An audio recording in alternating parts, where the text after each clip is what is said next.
आजही जशाच्या तशी उभे आहे, नाही का? खांब आजही जशाच्या तशी उभे आहेत. तुमच्या लक्षात आलं ना? आजही शाबूत उभे आहेत. आज खांब शाबूत उभे आहेत म्हणून वरची इमारत शाबूत आहे. आणि म्हणून जवळजवळ 350 वर्ष एखादी परंपरा घराण्यामध्ये टिकून ठेवणं, ह्या गोष्टी फार महत्त्वाच्या असतात. आणि जेवढ्या महत्त्वाच्या असतात ना, तेवढ्या कठीण सुद्धा असतात. ज्या ज्या गोष्टी अत्यंत महत्त्वाच्या असतात त्या मिळवायसाठी कठीण असतात. आता मला असं वाटते, श्रीमंत व्हायचं असेल ना तर परीस महत्त्वाचा आहे. परीस जर तुम्हाला भेटला तर तुम्ही एका क्षणात श्रीमंत व्हाल ना, सगळं लोखंड सोनं होऊन जाईल तुमचं. पण परीस मिळणं सोपं आहे का? अमर होण्यासाठी अमृत महत्त्वाचं आहे. अमर होऊन जाल तुम्ही, मरणारच नाही माणूस. पण अमृत मिळणं सोपं आहे का? माऊली असं म्हणतायत, आनिका सारिका बहु असू, जैसा न जोडे परिसू, का अमृताचा लेशू दैव. मोबाईल ठेवून द्या मला, मोबाईल काढूच नका आता बरं का. मी मोबाईल थोडंसं हेच करतो, नाही ते मोबाईल जरा चित्त विचलित करतात. विठाला विठाला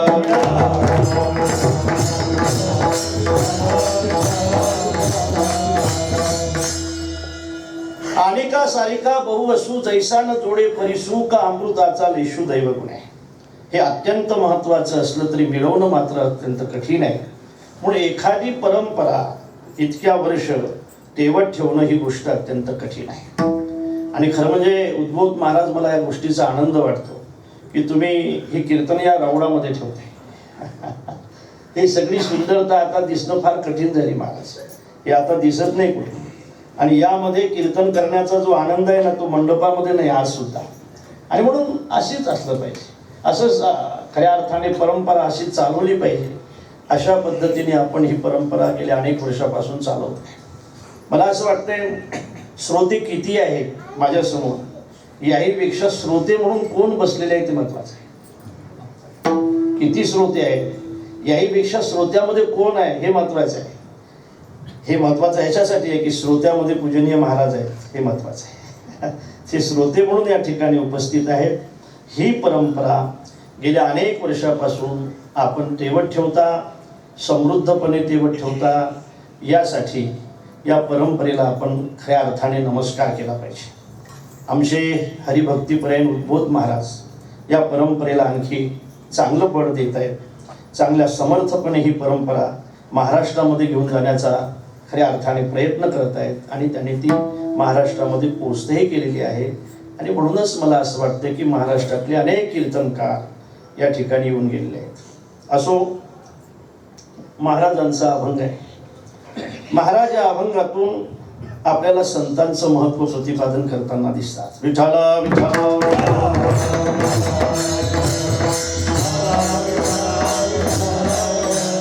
महाराज या अभंगातून आपल्याला भक्तांचं लक्षण सांगतात. कसं असते बघा, लक्षण अत्यंत महत्वाचं असते. असं म्हणताय, नाही प्रतिज्ञा मात्रेन वस्तुसिद्धी किंतु लक्षण प्रमाणाभ्याम. फक्त प्रतिज्ञेने एखाद्या वस्तूची सिद्धी होत नाही, त्याचं लक्षण केलं पाहिजे. गायीची सिद्धी कशी कराल तुम्ही? मला वाटतं गायीचं काय लक्षण आहे? गोत्व हे तिचं लक्षण आहे, तिचा तो धर्म आहे खऱ्या अर्थाने. आणि कशाला म्हणता येत धर्म, कशाला म्हणता येत लक्षण? ते अतिव्याप्त नसावं, ते अव्याप्त नसावं, त्याचा असंभव नसावा, त्याला त्याचं लक्षण म्हणताय. अतिव्याप्त नसावं, अव्याप्त नसावं, त्याचा असंभव नसावा. आता मला खरं म्हणजे तुमच्याशी सशाच्या शिंगाबद्दल बोलायचं आहे. चोपदा बोलू का? बोलू ना. कशाच्या शिंगाबद्दल? तुम्ही म्हणसाल तर बोलतो. सशाच्या शिंगाबद्दल मला बोलायचं आहे. बोलू का? बोलू का? सांगा ना. हा मग असं सांगा ना. आता सशाच्या शिंगाने बोला असं म्हटल्यानंतर मी काय बोलू सांगा?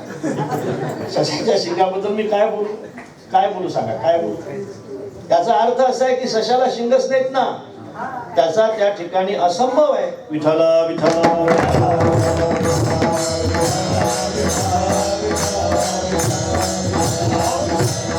त्याचं लक्षण होऊ शकत नाही.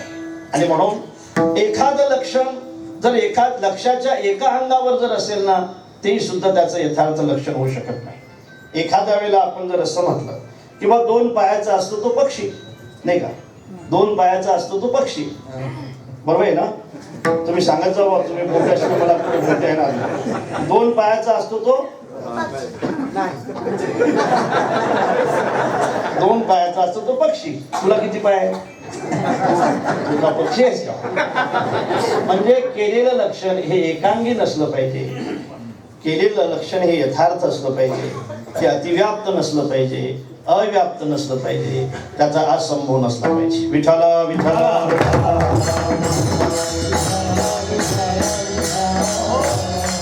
भक्ताची सुद्धा अनेक पद्धतीचे लक्षणं काही केलेले आहेत. मला असं वाटतं की या अभंगातून महाराज भक्ताचं यथार्थ लक्षण आपल्या पुढे मांडताना दिसतात. विषय कसा आहे बघा, लक्षणाने जो असेल तो भक्त ना, या लक्षणाने असेल तो भक्त ना. ज्या वेळेला अर्जुनाने भगवंताला विचारलं की देवा मला साधू होण्याचा तुम्ही विचार सांगताय, मी साधू झालो पाहिजे असा विचार तुम्ही सांगताय, नाही का?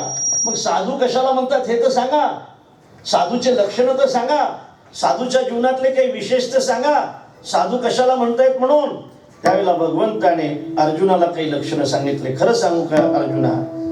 अद्वेष्टा, सर्वभूतानां अद्वेष्टा, मैत्र करुणैवच, निर्ममोहो, निरहंकार, समदुःख सुख क्षमी. हे साधूचे लक्षण आहे आणि हे यथार्थ लक्षण आहे, लक्षात ठेवा. अद्वेष्टा, अद्वेष्टा. फक्त अद्वेष्टा हे लक्षण नाही बरं का, अद्वेष्टा हे साधूचं लक्षण नाही बरं का, अद्वेष्टा हे साधूचं लक्षण नाही, सर्वभूतानां अद्वेष्टा हे साधूचं लक्षण आहे. फक्त अद्वेष्टा म्हणजे साधू नाही, कोणाचा द्वेष करत नाहीत म्हणजे साधू नाही, कोणाचा द्वेष करत नाही म्हणजे साधू नाही. मग ते लक्षण तर एखाद्या पशुवर सुद्धा जाऊ शकते, ते एखाद्या दगडावर सुद्धा जाऊ शकते, नाही का? सर्वभूतानां अद्वेष्टा, सर्व भूतांचे ठाई द्वेषाते नेण्याची काही आप परू नाही चैतन्यात ऐसा. चैतन्याच्या ठिकाणी आपपर भाव जसा नाही तसा साधूच्या ठिकाणी सुद्धा आपपर भाव नाही. लक्षात ठेवा. चैतन्य हे सारखं असते, चैतन्य असे सर्वगत. तुम्हाला खरं सांगू का, आपण एखाद्या वेळेला अलंकाराकडे पाहत असताना अलंकार म्हणून पाहतो, अलंकार म्हणून पाहतो. हे महिलांना विचारलं पाहिजे. हा चपला हार आहे, हा जोडे हार आहे, हा बूट हार आहे, आणखी कोणचा? हा शांडल हार आहे, आणखी कोणचा हाराचं नाव? एवढंच आहे ना? पोहे हार आहे काय? हे हार तुम्हाला कसे काय माहित आहे? कोणचे हार आहेत? मला असं वाटतंय की आपण स्थूल दृष्टीने पाहत असताना अलंकाराच्या आकाराकडे पाहतो की हा अलंकार आहे, हा हार आहे, हा हार आहे, कुंडल आहे, हे किऊर आहे, हे नुपुरे आहे, असं आपण, हे जोडवे आहे, हे तांदूळ पोत आहे, हे सरी आहे, नाही का? असे पहिले अलंकार होते. सरी होती पहिले, नाही का? अशी सरी असायची, तांदूळ पोत होती, एकदाणी होती, अशी पहिली अलंकाराची नाव आम्हाला माहित आहे. आणखी ती शिक्की असायची सर, अशी, त्याला काय म्हणतात? पुतळ्या पुतळ्या पुतळ्या पुतळ्या होत्या. आता आहेत का त्या पुतळ्या? आहेत का? अशी शिक्की असायची बघा, अशा पुतळ्या असायच्या. मला असं वाटतंय की हे हाराचे नाव आहे. आपण त्या हाराकडे पाहत असताना हार म्हणून पाहतो, आपण पुतळ्या म्हणून पाहतो, आतून तांदूळपोत म्हणून पाहतो, आपण एकदाणी म्हणून पाहतो. पण सोनाराकडे तुम्ही ज्या वेळेला घेऊन जाताना तो अलंकार म्हणून पाहत नाही, सोनं म्हणून पाहतो. तो अलंकार म्हणून नाही पाहत, तो सोनं म्हणून पाहतो. बरोबर आहे माझं? बघा, आपण एखाद्या वेळेला उन्हाळ्याच्या दिवसामध्ये घट विकत घेतो, घागर विकत घेतो, माठ विकत घेतो. जे खूप मोठी असते त्याला रांजण म्हणतायत, त्याच्यापेक्षा लहान असते त्याला माठ म्हणतायत, त्याच्यापेक्षा लहान असते त्याला घागर म्हणतायत, त्याच्यापेक्षा लहान असते त्याला मडकं म्हणतायत, आणि त्याच्यापेक्षा लहान असते त्याला काय म्हणतात शंकर महाराज आपल्या भागात? बोळक. हा, बोळक. बोळक बोळक बोळक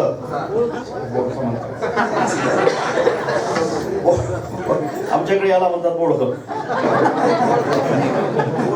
बोळक बोळक एवढंच असतं. त्याला कर म्हणतायत, कर म्हणतायत, कर. पंती म्हणतायत. आणखी लहान असेल त्याला दिवा लावण्यासाठी त्याला पंती म्हणतायत. हे लक्षात ठेवा. हे आकार कशाचे आहेत? मातीचे आकार आहेत. हे आकार कशाचे आहेत? हे घटाचे आकार आहेत का मातीचे? कोणी दिले ते आकार? कुंभाराने दिले. मी एक सांगू का, मधलं सांगतो का. मला असं वाटतंय की लोकांनी मडक्याचा विचार जसा केला पाहिजे ना, तसं कधी कधी मडकं बनवणाऱ्याचाही विचार केला पाहिजे, नाही का? मडकं बनवण्याचा विचार नाही केला पाहिजे. हे वेगवेगळे मडके माझ्या समोर बसलेले आहेत आज. हे जर सगळे सारखे बनवले असते तर काय झालं असतं रे? काय झालं असतं रे? फार वाईट झालं असतं महाराज, फार वाईट झालं असतं. काय काय झालं असतं तुम्हाला सांगतो की इथं संजय महाराज पासपोर येण्याच्या अगोदर चोपदाराने कीर्तन चालू केलं असतं. नाही, संजय महाराज पासपोर सगळे सारखे असते तर नाही तर काही काही ना काय केलं असतं, कीर्तन माझ्याकडून करून घेतलं असतं आणि शेवटी पाकिटच्या वेळेस हे झाले असते. घटाघटाचे रूप आगळे, वेगवेगळे मडके आहेत महाराज हे सगळे, आणि एक मडकं दुसऱ्या मडक्यासारखं नाही. हा किती मोठा चमत्कार आहे. ठाण मान जेथीच तेथीच रेखिले. सगळ्यांची ठाणं त्या ठिकाणी पाहिजे त्या ठिकाणीच आहे, पण एक मडकं दुसऱ्या मडक्यासारखं नाही. हा चमत्कार नाही. तुम्ही मडक्याचा विचार करता लेको, पण ज्याने तुम्हाला हे मडकं दिलं त्याचाही विचार केला पाहिजे ना, केला पाहिजे ना. एक मधलं सांगितलं थोडस. मला हा भाव आपल्याला सांगायचा आहे. आपण जरी त्याला घट म्हणून पाहत असलो तरी कुंभार त्याला घट म्हणून पाहत नाही, तो माती म्हणून पाहतो, माती म्हणून पाहतो. सोनार अलंकाराला सोनं म्हणून पाहतो. आणि खरं सांगू का, साधू ज्यावेळेला जगताला पाहतायत ना, ते उपाधी म्हणून पाहत नाही, चैतन्य म्हणून पाहतायत.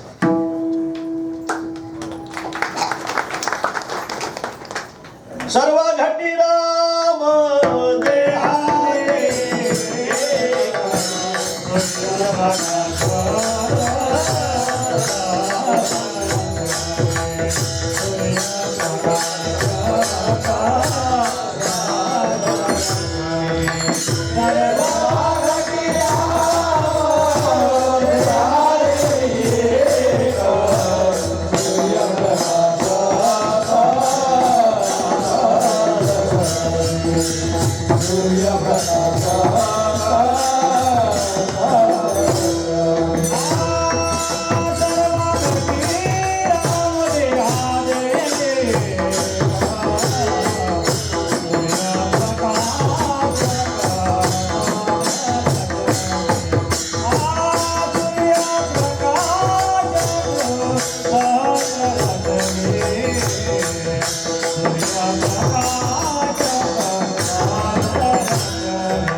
माऊली असं सांगतायत, ऐका. या उपाधी माझी गुप्त, चैतन्य असे सर्वगत, ते तत्वज्ञ संत स्वीकारित. तत्वज्ञ संत आहेत ना, हे नेहमी चैतन्याचा विचार करत असतात, लक्षात ठेवा. आणि चैतन्याचा जे विचार करतायत, जे उपाधीचा विचार करत नाहीत ना, ते सर्व भूतांना मद्विष्ट असतात, कारण ते चैतन्याचा विचार करत आहे. पाणी असा विचार कधीच करत नाही महाराज की मी फक्त गायीचीच तृषा हरण करणार आहे म्हणून. पाणी असा विचार करते, तो गाय असो वा वाघ असो, पाणी प्यायला आला असेल ना, त्याची ताण भागवणं हे माझं काम आहे. द्वेष नाही करत. पृथ्वी कोणाचा द्वेष करत नाही महाराज. पृथ्वी आपण असो वा कोणी असो, दुर्जन असो वा सज्जन असो, पृथ्वी त्याला आधार द्यायचं काम करते. वृक्ष तुम्हाला सांगतो, जो खांडावया घाव घाली का लावणी जयाने केली, दोघा एकची सावली वृक्ष दे जैसा. ज्याने लावणी केली ना, त्यालाही तो सावलीच देतो, आणि जो त्याला तोडण्यासाठी गेला ना, त्यालाही तो सावलीच देतो. याचा अर्थ असा आहे की याला ही उदाहरणं यासाठी आहेत की खऱ्या अर्थाने अद्वेष्टा हे फक्त साधूचं लक्षण नाही, सर्व भूतांना मद्वेष्टा हे साधूचं लक्षण आहे. सर्व भूतांना मद्वेष्टा. थांबतेच सर्व. हवा येऊ द्या, चला हवा येऊ द्या.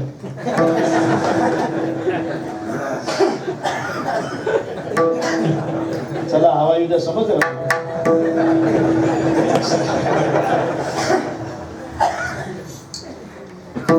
ऐका ऐका.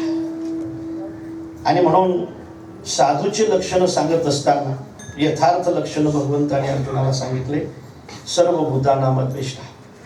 महाराज मी सूक्ष्मा स्वराजचं भाषण ऐकलंय सुषमाजीचं, आणि त्यांनी एका भाषणामध्ये असं सांगितलं होतं की म्हणे मी अगोदर सगळी गीता वाचत होती, पण गीता वाचत होती आणि मग माझ्या कामाला जात होती.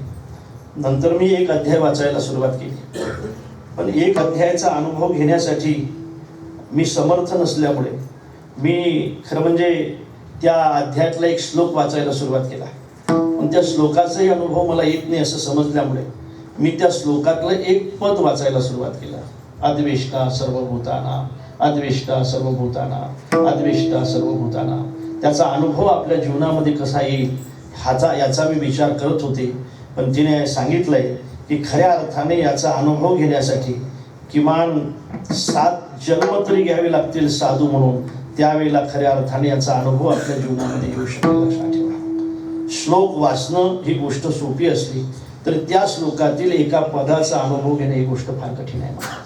कोण म्हणते आपण सर्व भूतांना द्वेष्टा? आपण आपलं ते आपलं समजतो, दुसऱ्याचं ते दुसऱ्याचं समजतो. कधी कधी आपलं समजतो, दुसऱ्याचंही आपलं समजतं का नाही? सुख असेल तर ते आपण दुसऱ्याचंही आपलं समजतो, दुःख असेल तर आपण आपलंही त्याचं समजतो. म्हणून मला असं वाटतंय की साधूच्या लक्षणापैकी हे एक लक्षण आहे. अद्वेष्टा सर्वभूतानां अनेक लक्षण आहेत, त्यातलं हे लक्षण आहे. मैत्र करुणैवच निर्ममोहो निरहंकार समदुःख सुखक्षमी. सुखी संतोषान यावे, दुःखी विषादान भजावे. लाभालाभ न धरावे मना माझी. खरं सांगा बरं, आपल्याला सुख दुःख सारखं वाटते का? वाटते का? सुख दुःख सारखं वाटते का? काय भाव आहे सोयाबीनला आता? हा, कधी आहे? 4 पर्यंत आहे. बस झाले मग. आणखी पाहिजेत का? 5 पाहिजे की नाही? सुख दुःख अंतकरणापासून समान जे मानत असतील ना ते साधू आहे. तो कामाने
निंदी कोणी मारी, वंदी कोणी पूजा करी. मज हेही नाही, मज तेही नाही, वेगळा तुझी पासून. अनेक साधूंची उदाहरणं आपल्याला देता येतील. नाथ महाराजांची आपण पूजा करतो खऱ्या अर्थाने. नाथ महाराजांच्या अंगावर थुंकणारा माणूस सुद्धा त्या काळामध्ये होता.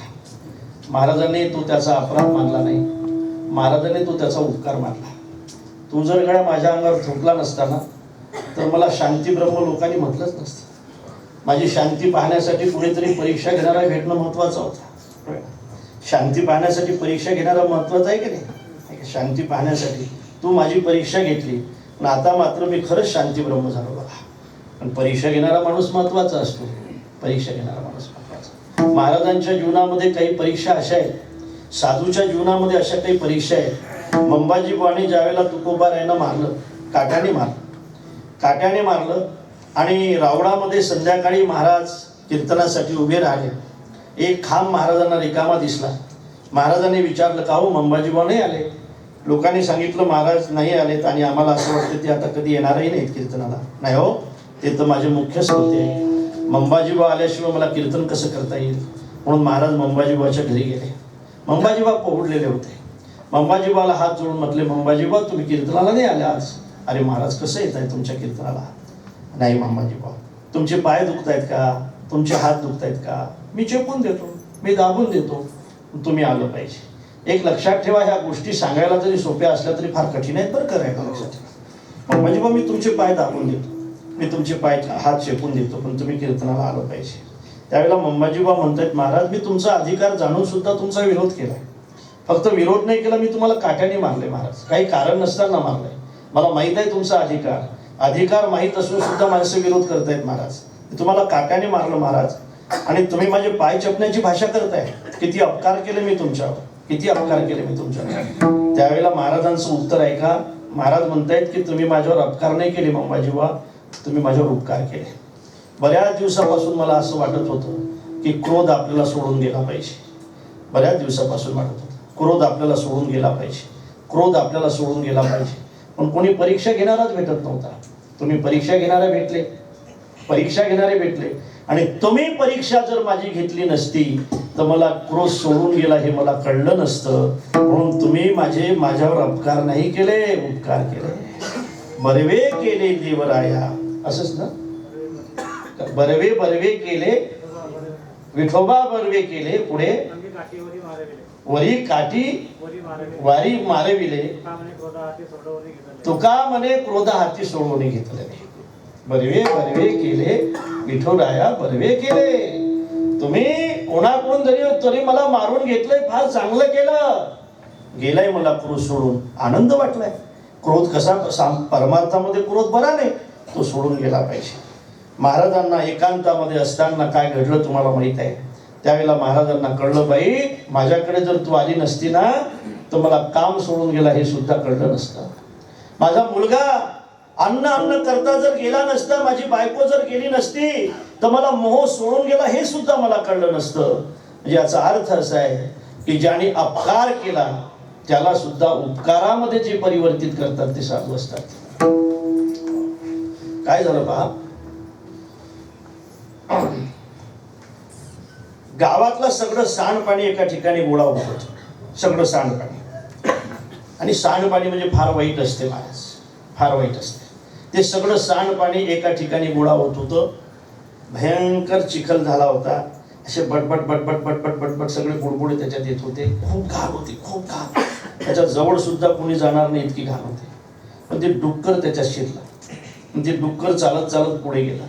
ते डुक्कर फसलं महाराज त्याच्यात. आणि फसल्यानंतर लोक दुरून पाहत होते, अरे फसले रे, मरते रे, आता इथपर्यंत आले रे, आता जाईपर्यंत थांबू ना, आता मरते, इथपर्यंत आलं. तेवढ्यात एक साधू बाबा तिथे आले. साधू बाबाने ते डुक्कर पाहिलं.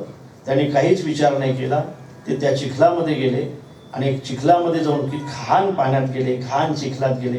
त्या डुकराचा कान पकडला आणि बाहेर आणला. बाहेर आणल्यानंतर ते डुक्कर बाहेर आलं महाराज. ते अंग झटकलं, निघून गेलं. लोकांनी दर्शन घ्यायला सुरुवात केली की बाबा तुम्ही किती उपकार केले हो त्याच्यावर. डुकराला बाहेर काढलं नाही तर मेलं असतं बघा, आम्ही मरू दिलं असतं, आम्ही पाहत होतो आता मरणार आहे म्हणून. अर्थात तुम्ही किती उपकार केले हो त्याच्यावर. बाबा म्हटलेले हो, मी त्याच्यावर उपकार नाही केले, त्याने माझ्यावर उपकार केले. हे कसं काय उलट बोलताय बाबा तुम्ही? अरे त्याला पाहिल्यानंतर माझं अंतःकरण एकदम व्याकुळ झालं होतं. माझं अंतःकरण अत्यंत दुःखी झालं होतं. मी जर त्याला बाहेर काढलं नसतं ना तर ते माझं व्याकुळ अंतःकरण जन्मभर तसंच राहिलं असतं. मी त्याला बाहेर काढल्यामुळे त्यांनी मला अंतःकरण मुक्त केलंय, दुःख मुक्त केलंय. माझ्या अंतःकरणातून ते दुःख निघून गेलंय. मला असं वाटतंय की हे उपकार करण्याची पद्धत आहे. ह्या सगळ्या पद्धती जरी ऐकायला सोप्या वाटत असल्या तरी करायला मात्र अत्यंत कठीण आहे. विठ्ठल विठ्ठल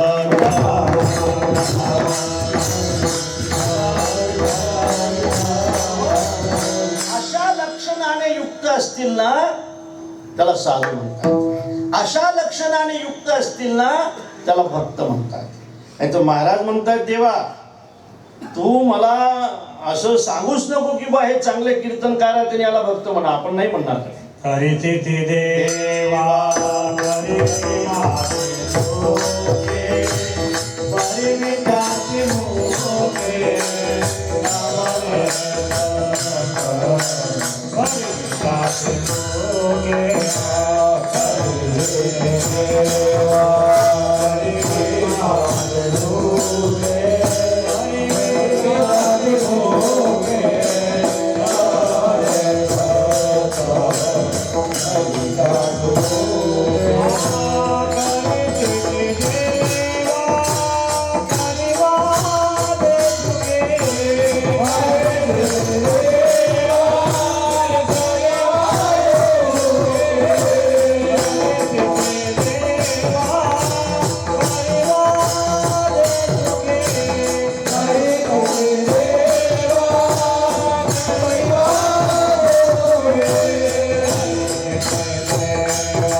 महाराजांना म्हटला की महाराज आमचे बाबा आहेत ना काहीच खात नाहीत, तुम्ही त्यांना भक्त म्हणा ना. महाराज म्हटलात गड्या मला मी जर त्याला भक्त बहिरंगाने म्हटलं ना तर मला सापाला सुद्धा भक्त म्हणावं लागेल. काय सर्प खातो अन्न. आमचे बाबा आहेत ना वारा खूप ध्यान करतायत, मग त्यांना तुम्ही भक्त म्हणा ना. महाराज म्हटले गड्या फक्त ध्यान करतात म्हणून जर मी बहिरंगाने त्यांना भक्त म्हटलं ना मला बगड्याला सुद्धा भक्त म्हणावं लागेल. काय ध्यान बकाचे, काय ध्यान बकाचे. मग बाबा आमचे बाबा काय आमचे बाबा बिळात राहतात. बिळात बापरे एकदम बिळात राहतात. तर म्हटलं तुझे बाबा बिळात राहतात म्हणून जर मी त्याला भक्त म्हटलं ना मला उंदरालाही भक्त म्हणावं लागेल. आणि काय उंदीर न धावी. आमचे बाबा सगळे अंगाला राख लावतात, भक्त म्हणा ना. अरे बाबा ते गाढव सुद्धा लोळलं की सगळं राखच लावते ना त्यालाही भक्त म्हणावं लागेल. आमचे बाबा आहे ना पाण्यात राहतात, पाण्यात राहतात, त्यांना भक्त म्हणा ना. अरे तुझ्या बाबाला जर मी भक्त म्हटलं ना तर मला काय तुका म्हणे सुसर जडी कावडी कान नाती. अरे ते मगर तर सारखी पाण्यातच राहतात का, त्या मगरालाही मला भक्त म्हणावं लागेल ना. मग महाराज तुम्ही याला भक्त म्हणत नाही, तुम्ही त्यांना भक्त म्हणत नाही, तुम्ही त्यांना भक्त म्हणत नाही, तुम्ही भक्त म्हणताय कोणाला.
देहावर उदास असतात त्याला भक्त असं म्हणतात. कबीरजीचं असं उदाहरण सांगितलं जातं. कबीरजी आपल्या शिष्यासहित कुठंतरी निघाले होते आणि एक कुत्रं आलं पाठीमाग. काही कुत्रे फक्त भुकतात, काही काही भुकत नाही, काही पकडतात नाही का, काही फक्त भुकतात नाही का, ते भुकतात ते काही पकडत नाही, जे पकडतात ते भुकत नाही, डायरेक्ट पकडतात काही कुत्रे बरं का. हे कुत्र्याबद्दल बोलतो सगळं.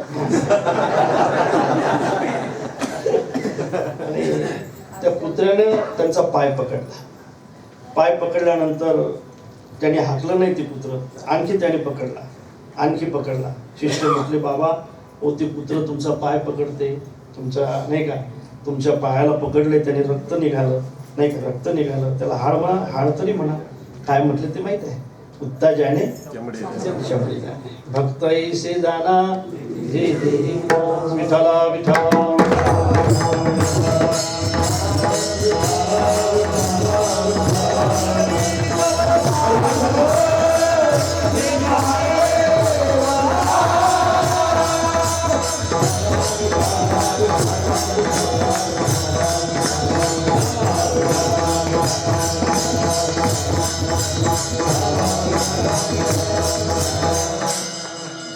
दादा महाराज साखरे होते बरं का, आणि ते ऑपरेशन करायसाठी गेले, आणि त्या डॉक्टरांनी थोडी गंमत केली त्यांची, की म्हटले साधू आहात तुम्ही, तुमचं तर देहाचं ममत्व गेलं असेल, तुमचं ऑपरेशन करायचं आहे, आता मी तुम्हाला बेशुद्ध करणार आहे, बेशुद्ध केल्यानंतर तुमचं ऑपरेशन करावं लागेल ना, असं नाही व्हायला पाहिजे महाराज, तुमची देहाशक्ती गेली असेल ना, मग ऑपरेशन करायसाठी बेशुद्ध करण्याची काय गरज आहे.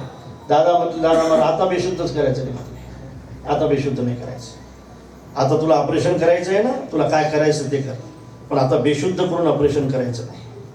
भक्त ऐशी जाना. जे आपल्या देहावर उदास असतात ते भक्त असतात, जे जे देहावर उदास असतात ते भक्त असतात असं नाही बरं, पण जे भक्त असतात ते मात्र देहावर उदास असतात.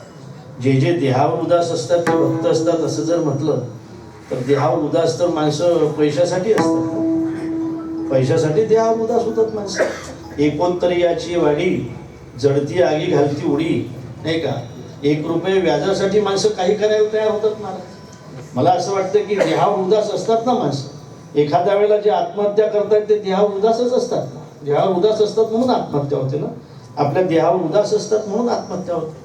हा, म्हणून जे जे देहावर उदास असतात किंवा जे देहावर उदास असतात ते भक्त असतात असं नाही, पण जे भक्त असतात ते मात्र देहावर उदास असतात. उदास असतात लोक. आता पैशासाठी काही लोक उदास असतात, काही लोक गरिबीमुळे उदास होतात महाराज, काही तनवजी नाही. काही माणसं म्हातारी माणसं सुद्धा उदास होतात, ज्यावेळेला मुलं विचारत नाहीत, ज्यावेळेला सुना चांगलं बोलत नाही, ज्यांच्यासाठी एवढी मोठी सगळी कमाई करून ठेवली ती प्रेमाने बोलत नाही. बरोबर आहे नाही, म्हातारपणे बोलतायत का, बोलतात का नाही ना, मला सांगायचं मला माहित नाही. ज्यांनी अरे प्रेमाने बोललं पाहिजे, पण म्हातारपणी मुलं आपल्याशी प्रेमाने बोलत नाही, कोणाचं ऐकतात बिचारे मला माहित नाही, कोणाचं ऐकतात माहित नाही. ज्या वेळेला घरातल्या माणसांना प्रेमाने बोलण्याची आशा असते त्यावेळेला प्रेमाने बोललं पाहिजे, पण नाही होत महाराज असं, त्या ठिकाणी प्रेमाने बोलत नाहीत. लहानपणी माय इतक्या प्रेमाने बोलत असते मुलाशी, महाराज मी सांगत असतो की असं टाकलेलं असते 4-5 महिन्याचं असते सर, असं 4-5 महिन्याचं बाजूनं टाकलेलं असते, आई बाजूनं बसलेली असते. काय समजते हो त्या पोराला, खरं सांगा काय समजते, तरी माय त्याच्याशी प्रेमाने बोलते, प्रेमाने बोलते. आता दादा माझं शकुलं झोपणार आहे, आता छान छान झोपलं पाहिजे म्हणते का नाही, असं काय समजतं. आता माझे भांडे राहिले, काही समजतं ना, भांडे काही धुणं काही समजतं, माझं धुणं राहिलं दादा, आता माझं धुणं धुवायचं आहे, आता तुझा दादा येणार आहे त्याचा डबा करून द्यायचा आहे मला, असं म्हणते का, असं काय समजते त्याला, डबा धुणं भांडे काय समजतं, शी आणि सू समजत नाही त्याला, काय समजते भांडे धुणं, माझे भांडे राहिले असं म्हणते का नाही, मला सांगत जा ना, हे यांनाच विचारू का मी, काय समजते खरं सांगितलं, काहीही समजत नाही त्याला, तरी सुद्धा माय प्रेमाने बोलते. माझं शकुला आता झोपणार आहे, माझे भांडे राहिले, माझं धुणं राहिलं, आता तुझे पिता घरी येणार आहे, पिता घरी येणार आहे, तुझे पिता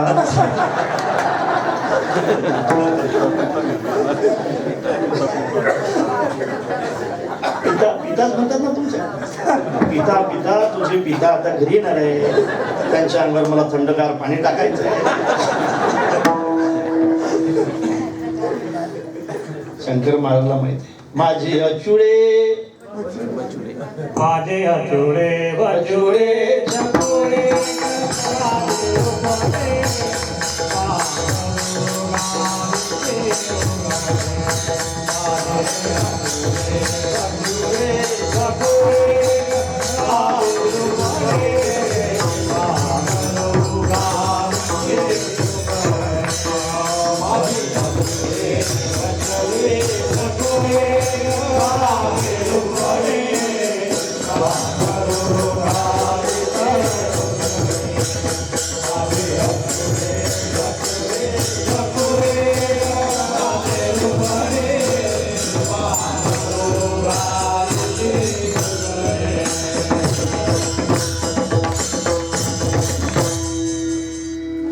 आई अत्यंत प्रेमाने आपल्या मुलाशी लहानपणी बोलत असेल तर म्हातारपणी सुद्धा तिच्याशी प्रेमाने बोलत पाहिजे.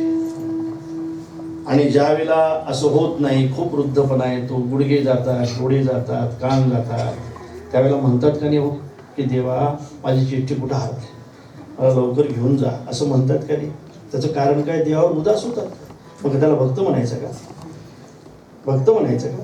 अशा म्हाताऱ्या माणसाला काही भक्त म्हणता येईल का देवावर उदास झाले? हो, काही व्यसनी माणसं सुद्धा देवावर उदास होतात महाराज. कुठेही असतात ते, कुठेही असतात. एकदा कीर्तन चालू होतं, तिकडून 2 माणसं येत होते. त्यांना म्हटलं अरे ते पहा 2 माणसं कोण आहेत, जरा सरकार मान्य दिसतात, आपल्या कीर्तनात आल्यानंतर जरा गोंधळ करतील, बघा ते या ठिकाणी कोणी मोठा माणूस नाही का त्यांना समजून सांगणारा. एक माणसाने माझ्या कानात सांगितलं, महाराज जास्त बोलू नका, तेच आमच्या गावातले सर्वात मोठी माणसं आहेत.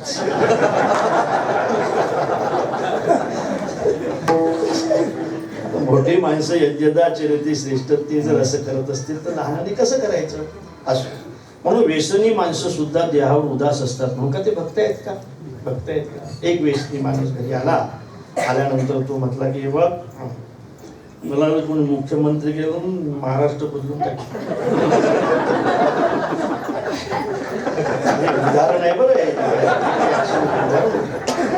महाराष्ट्र आपलं मुख्यमंत्र्याला सगळं महाराष्ट्र बदलून आणि पंतप्रधान घालून सगळं देश.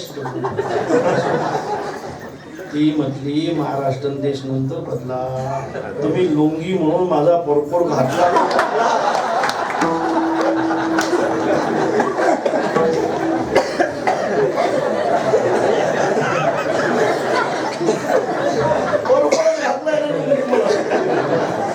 उदास आहे त्यांना भक्त म्हणायचं. व्यसनामध्ये सुद्धा माणसं उदास होतात देहावर, म्हातारपणी सुद्धा माणसं उदास असतात देहावर. आणि काही बिचारे आपल्या देहावर उदास असतात म्हणून आत्महत्या करतायत, काही पैशासाठी उदास होतात म्हणून काय ते साधू आहेत, म्हणून काय ते भक्त आहेत. जे जे उदास असतात ते भक्त असतात असं नाही, पण जे भक्त असतात ना ते मात्र देहावर उदास असतात. भक्त ऐसे जाना जे देही उदास. का असतात तो देहावर उदास नाही? का देहावर उदास असतात? विठाला विठाला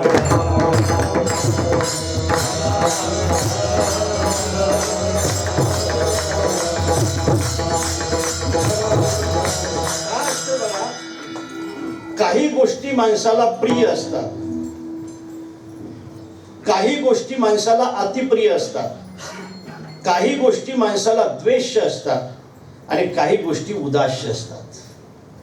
काही गोष्टी अत्यंत प्रिय असतात, काही गोष्टी प्रिय असतात, काही गोष्टी अतिप्रिय असतात, काही गोष्टी द्वेष्य असतात आणि काही गोष्टी उदास्य असतात. काही गोष्टी प्रिय आहेत. मला असं वाटतं की मुलगा असेल तो प्रिय आहे, आणखी मुलगा असेल तो प्रिय. हो बरोबर आहे ना? मुलगा असेल तर तो आपल्याला काय आहे? प्रिय आहे. आणखी कोण मला पुढचं सांगा. आणखी कोण प्रिय असते? नाही वडील गेलेले आहे. आणखी कोण प्रिय असते? हे कसं फटाफट बोलतात. ह्या गोष्टी आपल्याला प्रिय आहेत, ह्या गोष्टी आपल्याला प्रिय आहेत. मुलगा प्रिय आहे नाही का? हे सगळ्या प्रिय गोष्टी, याला अतिप्रिय नाहीत म्हणत, लक्षात ठेवा, त्या प्रिय आहेत. देहाच्या संबंधाने ज्या असतात ना त्या प्रिय गोष्टी असतात. बरोबर आहे. आता पुढे चला. ह्या प्रिय गोष्टी आहेत. मला असं वाटतं की सर्वसामान्य माणसाला अतिप्रिय काय? अतिप्रिय देह आहे. तो अतिप्रिय. मग त्याच्या पुढे, देहाच्या पुढे पैसाही प्रिय नाही, देहाच्या पुढे नातेवाईकही प्रिय नाही. सगळ्याच प्रिय जर काय असेल तर ते देह आहे. एखाद्या वेळेला देहामध्ये जर काही अडचण असेल, महाराज डोकं दुखत असेल तर माणूस फेकून देतो ते पैसे. काय मरू दे, माझं इकडे दुखायला लागलं, काय पैसे करतोय. मग अतिप्रिय काय आहे? देह आहे. देह हा अतिप्रिय आहे.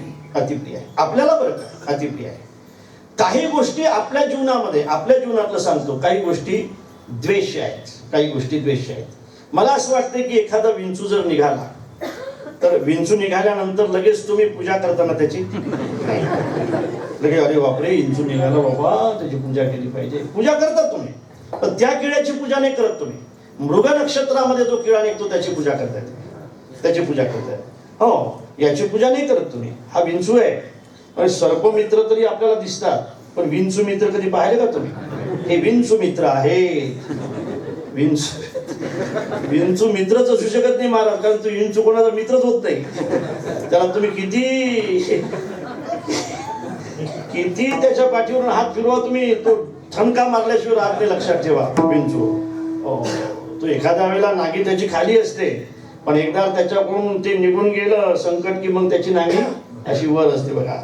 आणि म्हणून विंचू हा अति द्वेष आहे. द्वेष आहे आपल्याला. ते काय द्वेष आहे, लगेच खेटर बोलावतात माणसं. पण काही गोष्टी उदास्य आहेत आपल्या जीवनामध्ये.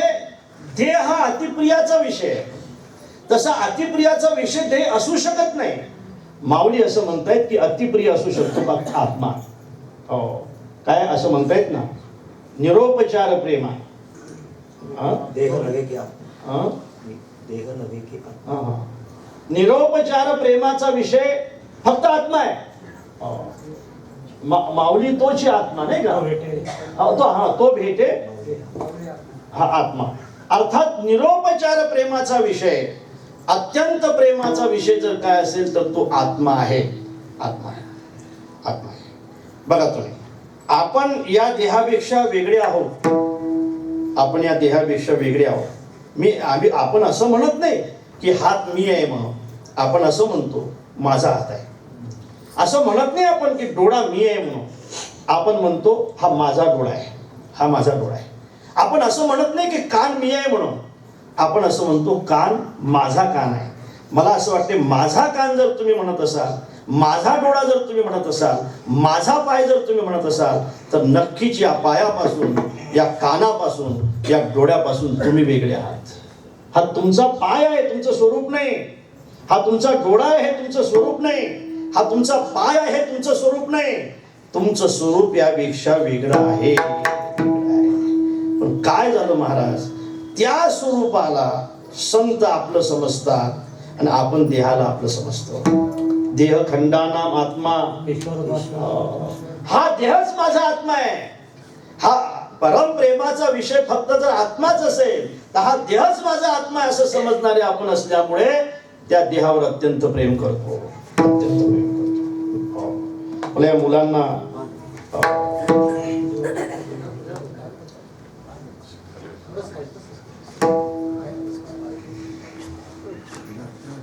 बघा बरं, सावली की इथंच पुण्यतिथी.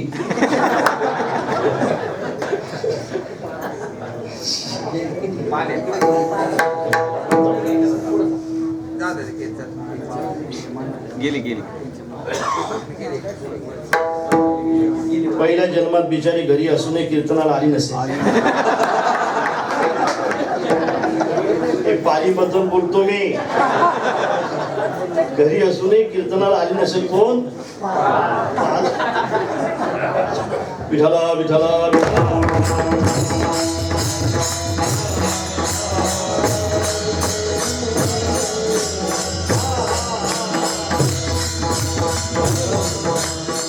आपण या देहाला आत्मा समजतो. आपण हाच माझं स्वरूप आहे असं समजतो खऱ्या अर्थाने. म्हणून लोक देहावर प्रेम करतात.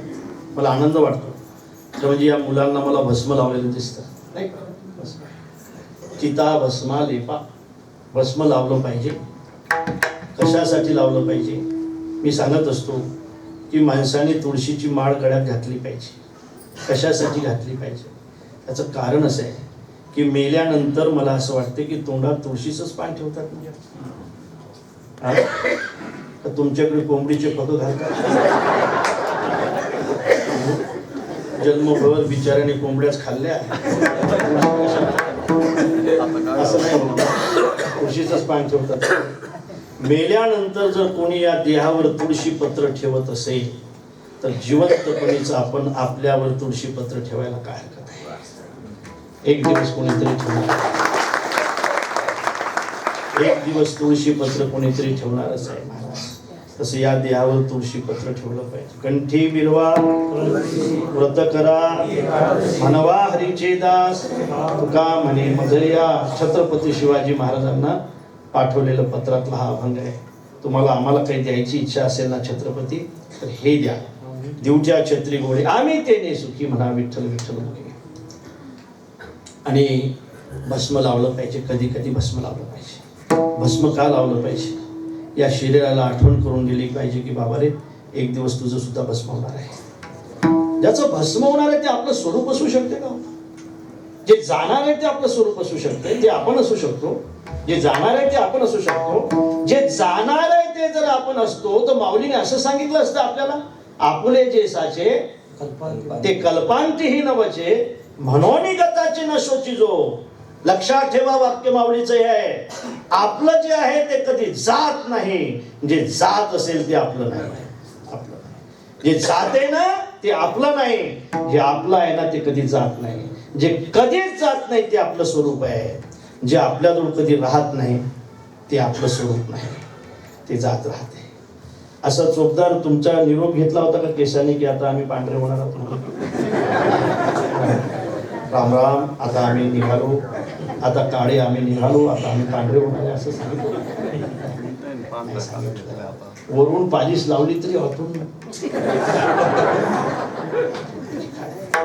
वरून किती काळे करत तुम्ही ते आतून आणखी पांढरे निघतात.